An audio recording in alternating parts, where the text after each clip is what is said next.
जी दोस्तों, शुरू करते हैं। शांत हो जाएं आप लोग, शुरू करें। हाँ, पहले तो बहुत बहुत धन्यवाद। इतनी जबरदस्त गर्मी में, लू में, शांत हो जाएं आप लोग आए। शुरू करें।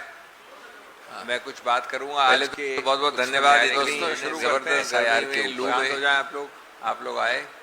और मैं कहना चाहता हूँ शुरू में शुरू करें कि ऐसा यार बात करूंगा आज के। बहुत बहुत धन्यवाद। मूल मुद्दा आकार के लू में हो जाए आप लोग, प्रोसीजर का नहीं है।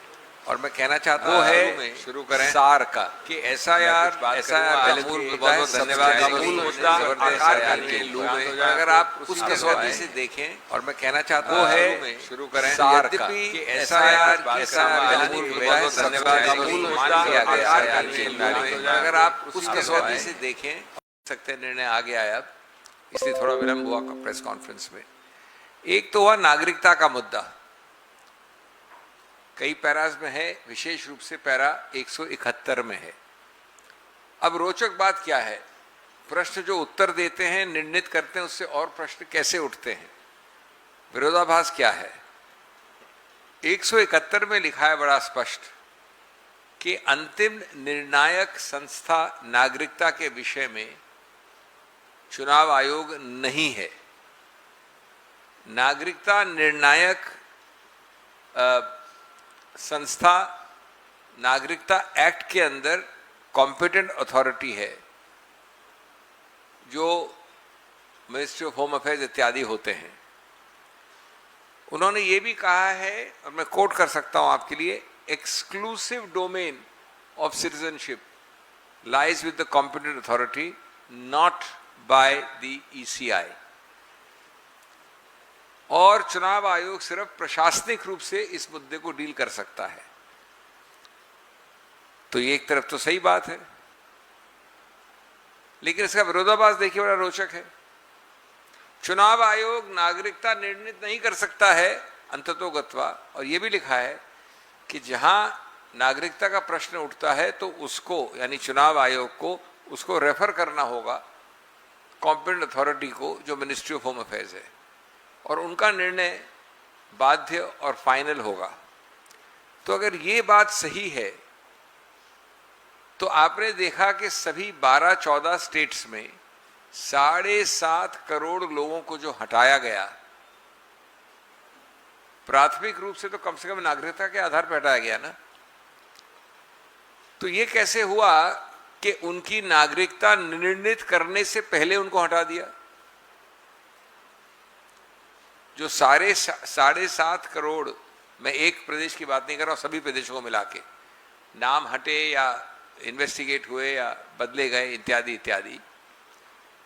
अगर सिटीजनशिप एक्ट, नागरिकता कानून के अंतर्गत ये निर्णित हो सकता है सिर्फ, और उसके लिए एक अलग कॉम्पिटेंट अथॉरिटी है जो एडजुडिकेट निर्णय लेती है, तो पहले वो करना चाहिए, न कि उसी आधार पर पहले उनको वोट से निष्कासित किया गया, उनके वोट को छीना गया एक ऐसी बॉडी द्वारा जिसको उच्चतम न्यायालय ने कहा है कि उसका कोई हस्तक्षेप, कोई अधिकार क्षेत्र नहीं है नागरिकता में। मुझे थोड़ा दुख है कि ये विरोधाभास खुद जिसको नोट किया है उच्चतम न्यायालय ने, लेकिन पूरा महत्व नहीं दिया। दूसरा, पैराज 97 से 101, 4 पैरा आप पढ़ें अगर उस निर्णय के, तो दर्शाता है कि चुनाव आयोग द्वारा कई खामियां थी, महत्वपूर्ण खामियां थी, गंभीर खामियां थी, त्रुटियां थी, कमियां थी, गैप्स थे, और वो सिर्फ इसलिए ठीक हुए, उनमें सुधार सिर्फ इसलिए आया क्योंकि हम जैसे लोग, यानी मैं नहीं, लेकिन राजनीतिक पार्टियां जिनको आप रिप्रेजेंट कर रहे थे या NGOs कोर्ट कचहरी गए। ये माना गया है 97 से 100, पैरा 100 में, यानी एक उदाहरण, आधार को जोड़ा गया, चुनाव आयोग ने नहीं जोड़ा था ना, ये याचिकाओं द्वारा जोड़ा गया। दूसरा, जो बिहार में 65 लाख निष्कासित डिलीशंस हुए थे, उनको वापस नाम प्रकाशित करना और उसमें कारण देना कि अमुक व्यक्ति मिस्टर सो एंड सो आपका नाम निष्कासित है इस कारण से, पारदर्शिता देना जिससे कि वो उसमें एक याचक बन सके, अपील कर सकें। ये भी बात 65 लाख वोटरों के विषय में बिहार में ऐसी याचिकाओं से हुई जो कांग्रेस ने की, हम लोगों ने की, और लोगों ने की, और पार्टियों ने की, और एनजीओ ने की। अलग अलग प्रदेशों में जो राजनीतिक पार्टियों को पार्टी बनाया गया उच्चतम न्यायालय द्वारा, इम्प्लीड किया गया, और बाद में BLAs booth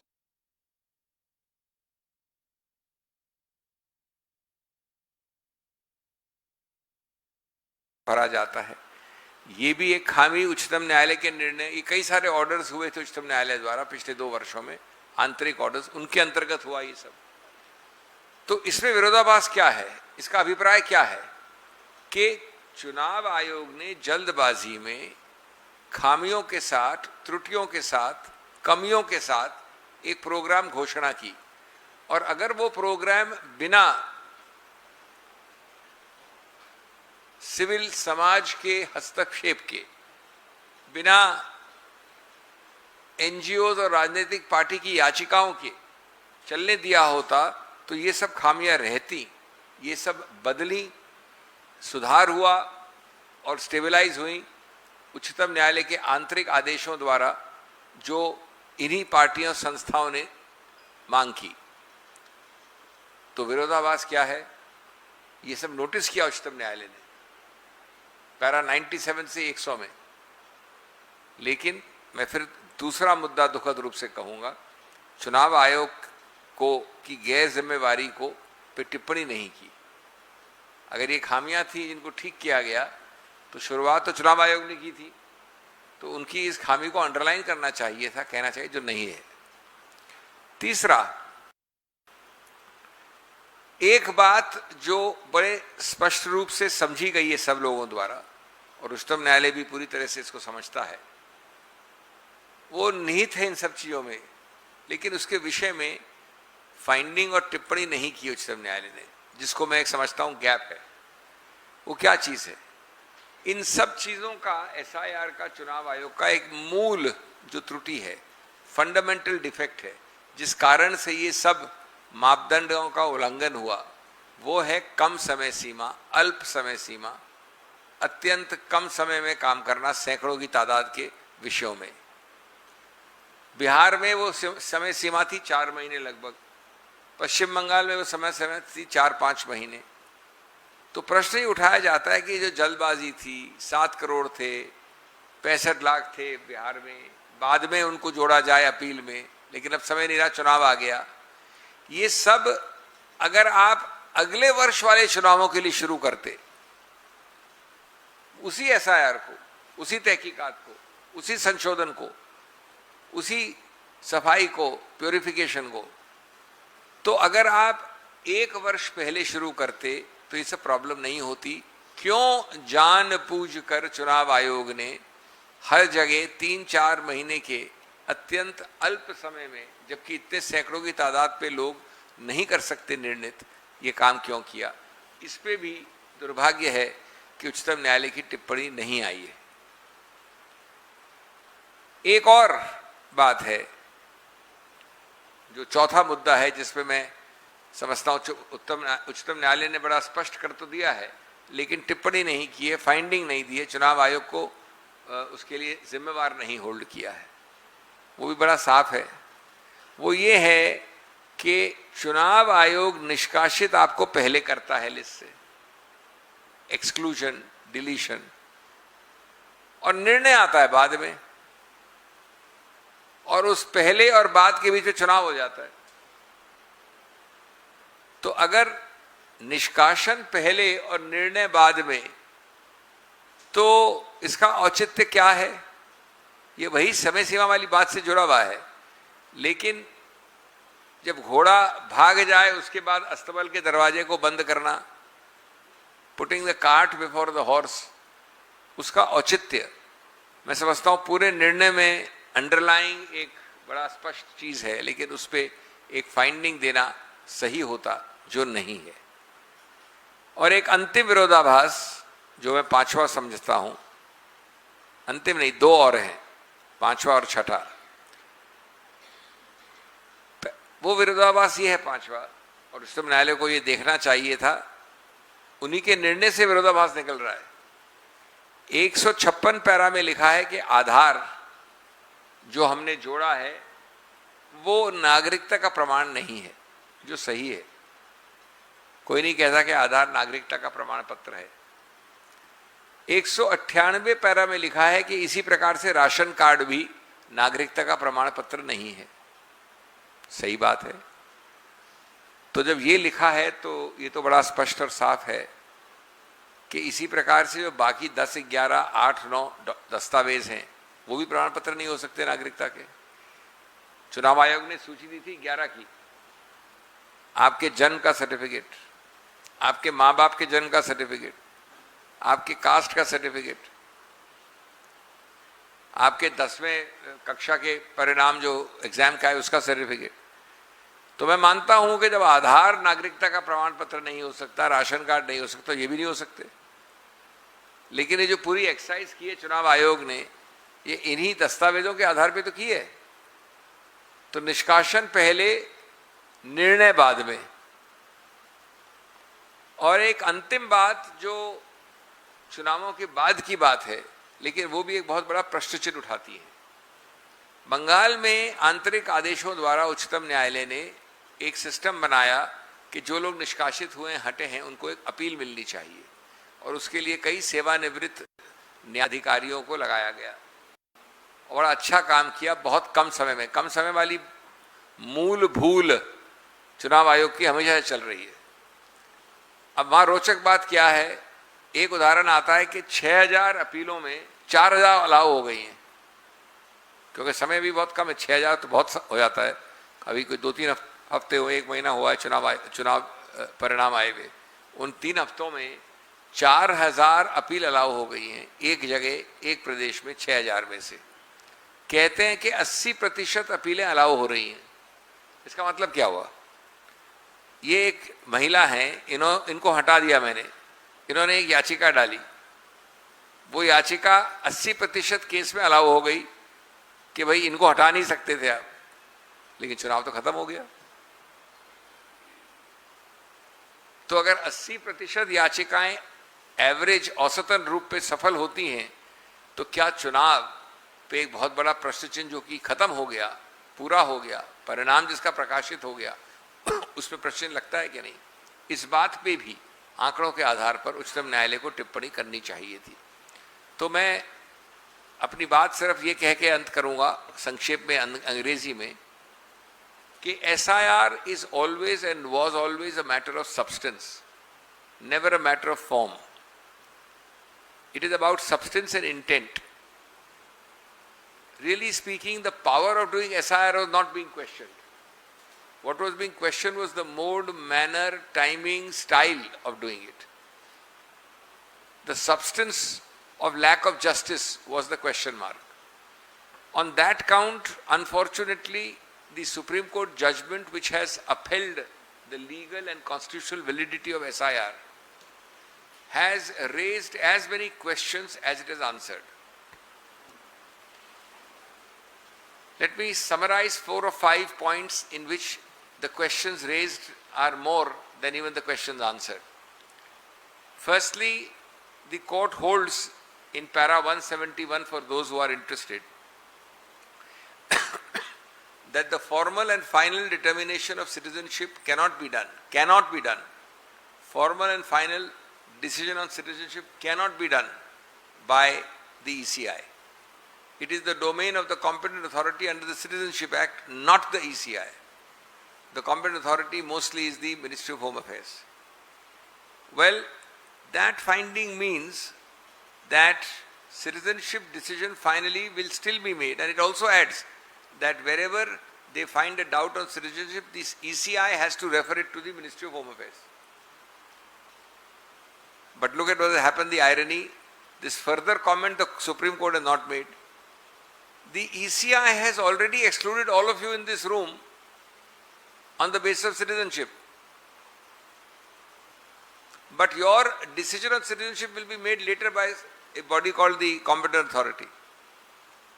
So is this not a contradiction? Should this not have come for notice, finding and comment by the Supreme Court? The second aspect, where a further comment and finding by the Supreme Court would have been justified, but doesn't find a mention, is para 97 to 100 of the Supreme Court order. It notices and underlines the several deficiencies, gaps, omissions, errors of the ECI. It says that we had to do structural improvements and we had to provide structural corrections by judicial intervention, which means that the ECI which did it was in error and the gaps were filled by petitions by NGOs and political parties like ours. One example, Aadhaar was added. Why didn't the ECI do it in the first place? Second example, 65 lakh deletions in Bihar were asked to be put up on the website with reasons for deletion, enabling a challenge to the deletion. Why didn't the ECI provide for it earlier? Political parties were implemented and booth level assistants were pressed into service along with paralegals to help people make the appeal or make the form. None of this was done by the ECI initially. So it should have found a finding in the Supreme Court order of error, omission and gaps by the ECI. Unfortunately, that is not there. Thirdly, an obvious thing which is the subtext of all of this, underlying the entire process and the Supreme Court order, but should have led to a finding categorically by the Supreme Court, which is not there. And that is that almost all these ills of substance, form and everything else arose because of a excessively constricted, excessively telescoped time limit period. You provided for crores in 4 months or so in Bihar, in 4 to 5 months in Bengal. The simple question on which the court ought to have commented but which was not done is why could the EC not start the SIR process, which nobody is questioning, the previous year for next year's elections?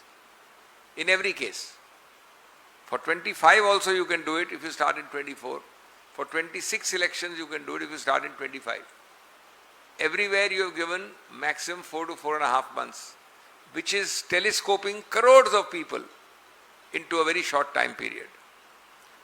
Another paradox and a contradiction not commented upon by the Supreme Court, which should have led to a comment and a noticing, was the process of the ECI which put the cart before the horse, which tried to close the stable door after the horse had bolted. The removal from the EC list was first, prior. The adjudication of that removal was later, whether by appeal or whatever. In the case of lakhs of people, your exclusion, which happened today, and the decision of the adjudication of the exclusion, which happened months later, in between the elections were over. That is a major deprivation which should have evoked a stronger comment from the Supreme Court. Another contradiction and paradox which arises from the nature of the Supreme Court paragraph itself. The Honorable Supreme Court said in para 156 that Aadhaar is not a proof of citizenship, which is absolutely correct. It also said in para 158 that ration card is not a proof of citizenship. Absolutely correct.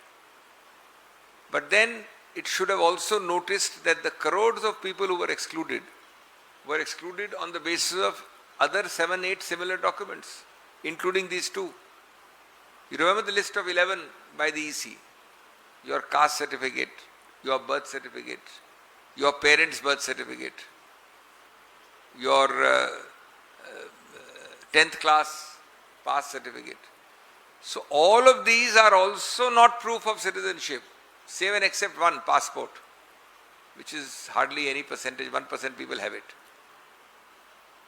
This also should have led to a comment and a finding by the Honorable Supreme Court. Sadly, it is missing. And finally, something post-elections, but prior to this judgment, statistically may require noticing by the Supreme Court but has not been noticed in the judgment. In Bengal alone, for example, the success rate of appeals is supposed to go as high as 80%. The figures published a while ago show 4,000 out of 6,000. Which means that if 100 people are deleted, between 70 and 80 deletions have been held to be invalid and to be restored to the list. If the appeal success rate is 70 to 80% on an average, then once the crores of people are done and that rate is maintained, will it not put a big question mark on the elections? That's another issue the court ought to have pondered over. This is the analysis which we wanted to place before you, and we hope and trust that some of these contradictions will be ironed out, sorted out and settled. Thank you.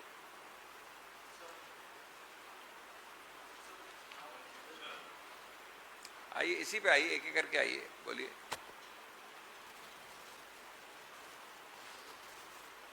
इसी पे पूछेगा. Yes, sir.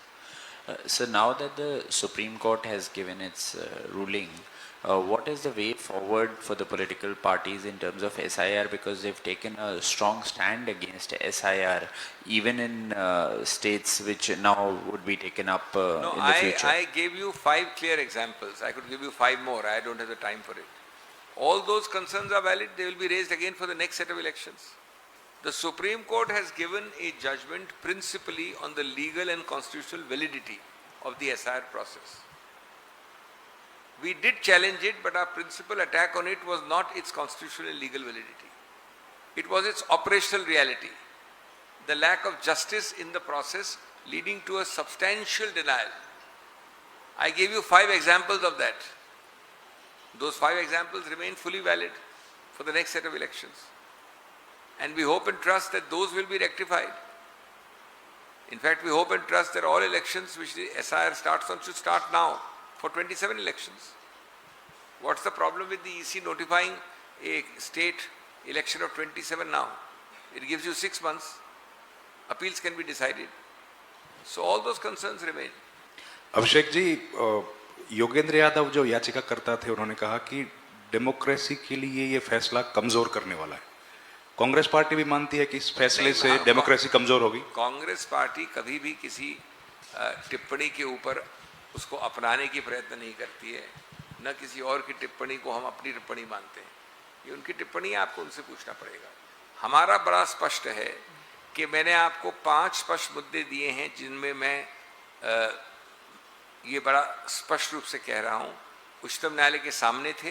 इन प्रश्नों पर उच्चतम न्यायालय की टिप्पणी आवश्यक थी. वो टिप्पणी नहीं है. उसमें त्रुटियां भी ECI की शामिल हैं जिनको नोटिस किया जाना चाहिए था, और उस हद तक इस निर्णय में कमियां हैं. और हम बिल्कुल आशा और विश्वास करते हैं कि ये गैप्स जो मैंने 5 उदाहरण दिए, ये अगली बार तक सही रूप से भरे जाएंगे. Sir, since the several political parties, especially from the opposition, have been opposing the holding of the SIR, the Congress included. So, in the wake of the Supreme Court judgment today, which has held it constitutionally valid, the Election Commission's exercise of conducting an SIR. So, what is your plan now? You know, especially since you have concerns and you continue to have concerns over SIR. This is pretty much the same as the first question. Answer will be similar. No doubt you are right that we have challenged the validity of SIR. And no doubt you are right that to that extent the Supreme Court has upheld the validity. That chapter is closed. Nobody can say SIR is now constitutionally invalid or legally invalid.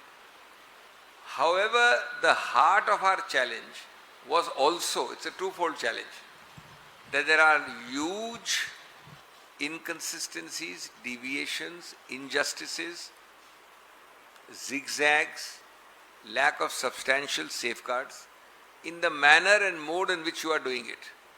That proceeds on the assumption that yes, it can be done. You are the EC, you have the power to do it. But don't do it in this manner, and I've given you 5 examples of that. Those 5 examples remain as alive as ever.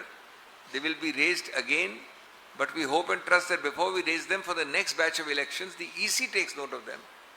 It's not an adversarial process and plugs the gaps. So would you continue to oppose the SIR No, in that's the a other wrong states? formulation. I just said that the SIR we have not opposed in that sense at all. We have said that the SIR as a concept can be done. Suppose I start a SIR today for an election in Gujarat a year later. I am giving an example only. I don't know when the election is. The SIR can take place.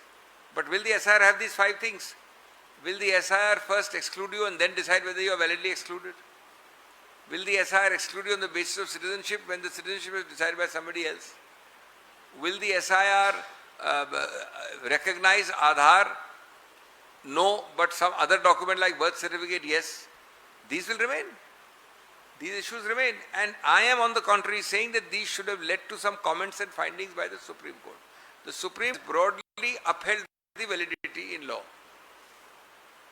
Thank you. Sir मैं तेजपाल सिंह, जैसे आपने अभी बताया कि पश्चिम बंगाल में 6000 में से 4000 को अपील अलाउ कर दिया गया। कुछ दिनों पहले की बात है, अब तो कुछ दिनों बदल पहले गया होगा। अभी भी ऐसे ही 4-5 स्टेट में 2027 में अगर उसी तर्ज पर यहाँ SIR हुआ और पहले लोगों को वोट डालने का अधिकार छीन जाएगा, बाद में उसको अपील के द्वारा अलाउ किया गया, तो फिर क्या ये इलेक्शन माना जाएगा इसको या कुछ? मैंने कहा ना कि अगर ये बार बार होता है तो एक बहुत बड़ा प्रश्न चिन्ह लग जाता है चुनाव में। अगर चुनाव में 27 लाख में से 20 लाख अपनी अपील जीत जाते हैं, मैं तो 6000 की बात कर रहा था, इसका मतलब 20 लाख लोगों को आपने गलत रूप से एक्सक्लूड किया। निश्चित रूप से कॉन्स्टिट्यूंसी में फर्क पड़ सकता था, 5 में पड़ सकता था, लेकिन ये होगा क्यों? आपके प्रश्न का बेहतर उत्तर, कंस्ट्रक्टिव सकारात्मक उत्तर क्या है? आपने 27 का नाम लिया, क्यों चुनाव आयोग अभी शुरू नहीं करेगा वो प्रोसेस जिससे कि आपका नाम निष्कासित होगा, आपको समय मिलेगा, आप याचिका करेंगे और अगर आप इंक्लूड हो जाएगा। यह आवश्यकता क्या है कि मैं आपके नाम के ऊपर 6 महीने बाद शुरू करूं जब चुनाव 3 महीने दूर है? इसकी आवश्यकता नहीं है। ये गलत किया गया था पहले और ये गलत होगा अगली बार के लिए भी। दूसरा क्या ये पॉलिसी इस तरह से तो पंचायतों में भी जाएगी इलेक्शन, तो वो भी SIR वगैरह सारी में? अभी तो ये चुनाव, अभी तो SIR इसी में इतना बड़ा व्यापक है, वो तो आप आगे की बात कर रहे हैं। काफी व्यापक नंबर और आंकड़े तो इसी में है। Some people, of course, from lawyers' fraternity, they are equating this judgment equally bad, unfortunate as ADM Jabalpur case during emergency. What's your opinion? Do you endorse it? I don't like oversimplistic similes. I don't think that as a Congress party, as a political party, as I told the other gentleman, I don't want to associate and adopt phrases by individuals or other entities. I am speaking for the Congress party stand, which I made clear. And sir, is there any review for any scope for review in coming days? Well, in the law there is always review. After review there is curative. All that is part of the law. Right is always there. But now the elections are over. Let's see. Sir SIR प्रक्रिया में एक बड़ा दिलचस्प clause है जिस पे आप बात कर रहे हैं, लेकिन ये हिंदी पाठकों के लिए मैं पूछ रहा हूँ स्पेशली, और उन पाठकों के लिए जैसे झारखंड हो, अभी 16 राज्यों में SIR की प्रक्रिया स्टार्ट की गई है जहाँ पे अवैध या घुसपैठिए मतदाता भी हैं। तो जिन मतदाताओं के नाम 2002 या 3 की मतदाता सूची में नहीं थे, उन्हें वंशावली साबित करने के लिए दस्तावेज प्रस्तुत करने होंगे ताकि यह पुष्ट हो सके कि उनके पूर्वजों का नाम पुरानी मतदाता सूची में दर्ज था। तो इससे आपत्ति क्या है? आपत्ति वही जो मैंने बताई आपको, 5 मुद्दों के उदाहरण दिया ना मैंने आपको। अगर अब आपका नाम मैंने हटा दिया, आपके पास कोई रेमेडी है? वो चुनाव आयोग का रिटर्निंग ऑफिसर या जो ब्लॉक ऑफिसर हटाता है नाम, वो फाइनल है क्या? वो राष्ट्रपति हैं या उच्चतम न्यायालय के न्यायाधीश हैं, क्या है? आम आदमी में मैं चाटा मारता हूं, आपको धक्का देता हूं रोड पे, तो भी आपकी एक अपील तो जाती है कहीं ना कहीं। तो बिना अपील के मैं आपको घुसपैठिया करार कर दूंगा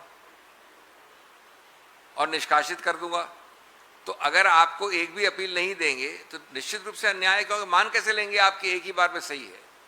दूसरा, वो अपील दी गई है लेकिन समय नहीं है अगर निर्णित करने का, और उसके पहले निष्कासित हो गया और चुनाव हो गया तो क्या फायदा।